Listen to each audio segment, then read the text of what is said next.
Hi வணக்கம் friends, இது உங்கள் ஸ்ரீராம் வெள்ளி மாளிகை. நம்ம இன்றைக்கி பார்க்க போகிறதோடைய கலெக்ஷன் பார்த்தீங்கன்னா, ஆல்ரெடி நம்மகிட்ட இந்த ப்ராடக்ட் எல்லாமே எப்போவுமே இருக்குது. பட் இன்றைக்கி வந்து ஒரு ஆஃபரில் நம்ம போடலான்னு சொல்லிட்டு நம்ம வச்சுருக்கோம். இதோடைய ஆஃபர் ப்ரைஸ் டீட்டெயில் நம்ம இன்றைக்கி பார்க்கலாம். ஆக்சுவலி இது பார்த்திங்கன்னா நமக்கு வந்து வெள்ளி கொலுசுலேயே நம்ம வந்து கோல்டு பிளேட்டில் பண்ணியிருக்கோம், லோ ப்ரைஸில் பண்ணியிருக்கோம். இதோடைய ப்ரைஸ் டீட்டெயில் பார்க்கலாம். இதோடைய வெயிட் பார்த்திங்கன்னா 36 கிராம் இருக்குது. இதோடைய ப்ரைஸ் இன்றைக்கி ஆஃபர் ப்ரைஸில் பார்த்திங்கன்னா 3850க்கு நம்ம கொடுக்குறோம். ஆக்சுவலி அதே சேம் டைப்பில் பார்த்தீங்கன்னா நமக்கு வந்து பார்த்திங்கன்னா இது ஃபுல்லாகவே பார்த்திங்கன்னா நமக்கு செயின் ஜால்ராஸ் செயின் டைப்பில் நமக்கு வந்து இருக்கும். இதோடைய ப்ரைஸ் பார்ப்போம். ஆக்சுவலி இதோடைய வெள்ளி வெயிட் பார்த்திங்கன்னா 56 கிராம் சம்திங் இருக்குது. இதோடைய ப்ரைஸ் வந்து பார்த்திங்கன்னா 5580 ஒன்லி வருது. நெக்ஸ்ட்டு பார்த்திங்கன்னா அதே ஃபேன்சி மாடல் கொலுசு தான், அதே செயின் டைப்பில் உள்ளது தான்.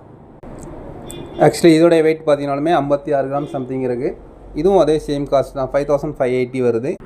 இந்த ஆஃபர் ப்ரைஸ் பார்த்திங்கன்னா இந்த வீடியோ